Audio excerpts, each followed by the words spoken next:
Thank you, Mr. Speaker. Mr. Speaker, the year was 1642, on 4th of January, when King Charles entered the House of Commons, supported by 400 armed men, in an attempt to seize 5 members who were accused of treason. The Speaker who was presiding over the House of Commons was one Sir William Lenthal. And when Sir Charles, Mr. Speaker, asked Lenthal where the 5 members were, this was his response.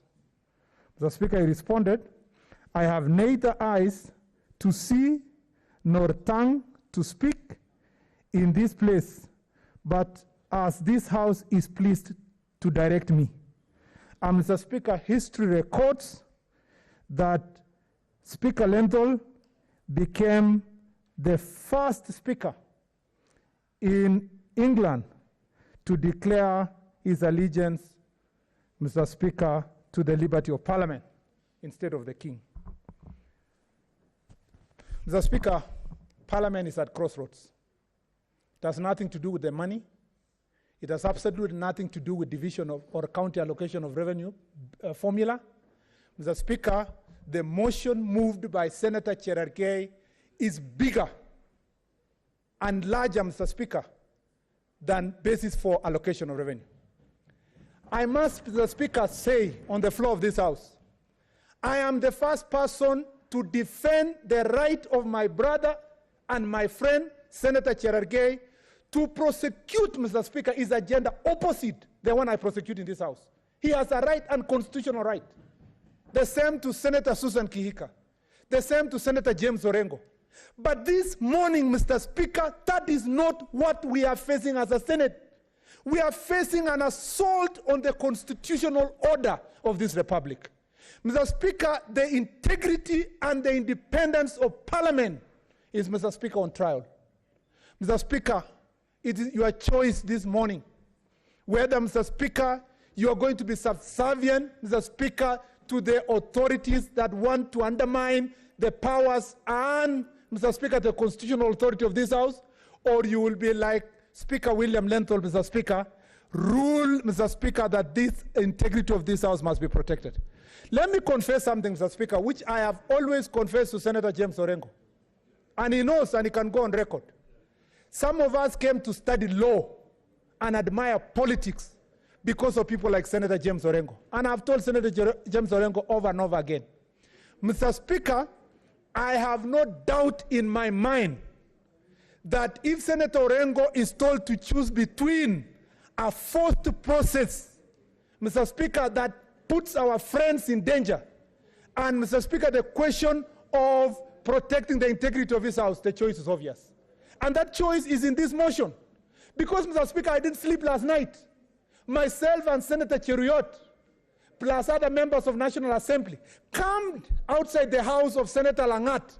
Mr. Speaker, media reports are there. Senator Langat his house is being surrounded by over 20 police officers. At 3 in the morning, Senator Malala called me, and I updated immediately on my Twitter. Mr. Speaker, Senator Malala's house, Mr. Speaker, is being surrounded by 4 DCI vehicles and over 20 police officers. Senator Lelekwe, on his way to these chambers of this House, was arrested, Mr. Speaker, on Riverside. I am shocked. I am shocked that Senator George Achila Ayako, Mr. Speaker, would even contemplate to say he has no facts when those are 3 close senators, one of them deputy minority leader in this House. Can he call, Mr. Speaker, and confirm if these facts are on this, Mr. Speaker, true? Okay, Senator Achila Ayako, what's your intervention? There's a point of order. Now, Mr. Speaker, you have heard my friend Senator Murkomen mention my name. Now, Mr. Speaker, take your seat, Senator. Mr. Speaker, the facts of a person's arrest must be in police records, must be in OB. Is it in order for him? Because I came here, yeah.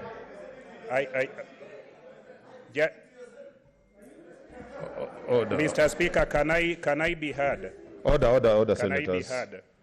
You may not agree with what he's saying, but give him an opportunity to say what he's saying. I did not mean to interrupt Senator Murkomen, but the fact that he mentioned my name, I left my house and came here.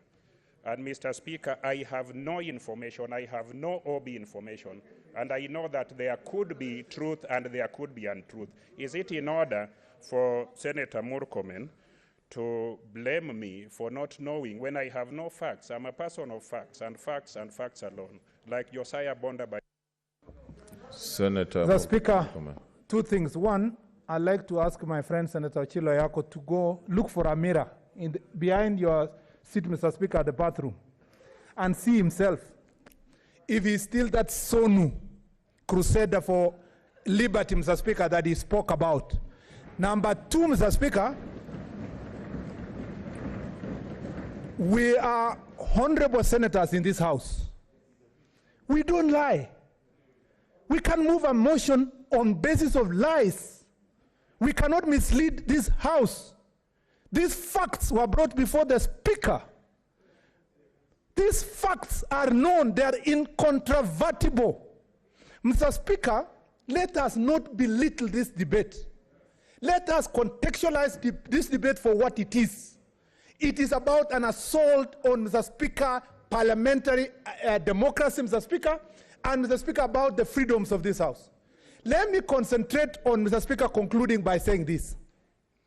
This Senate this morning is not being asked to adjourn so that you can assist this side or the other on the question on the basis of allocation of revenue. In fact, Mr. Speaker, I have refused, as a matter of fact, to go or prosecute my position on the question of voting for resources, because my position is not superior to those who are on the other side. It's a question of when you vote, the other side, which has the numbers, can pass.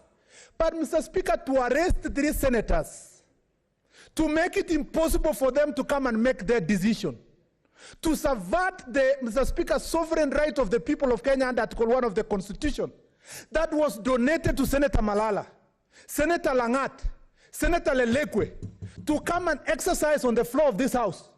And for any colleague in this house to support that process, Mr. Speaker, it will be a pity. It will be, Mr. Speaker, the worst day in the Republic of Kenya.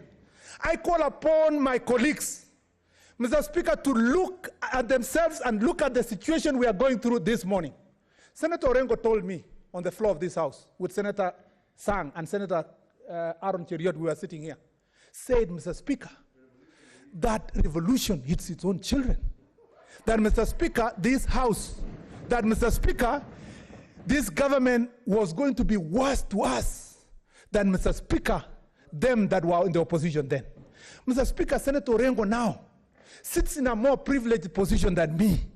He has, Mr. Speaker, the ear of the president on the government. Mr. Speaker, I want to look at Senator Orengo on the face.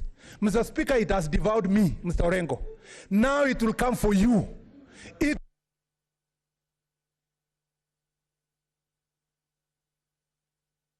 Okay. To apply, it's the time for Senator Orengo. To, Mr. Speaker, remember, I'm concluding, Mr. Speaker, to remember his words to me, that yes, that revolution devoured me. Yes, it drew me to the backbench.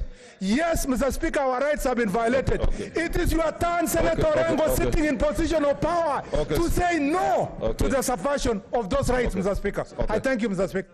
Senator James Orengo. Yeah, you have.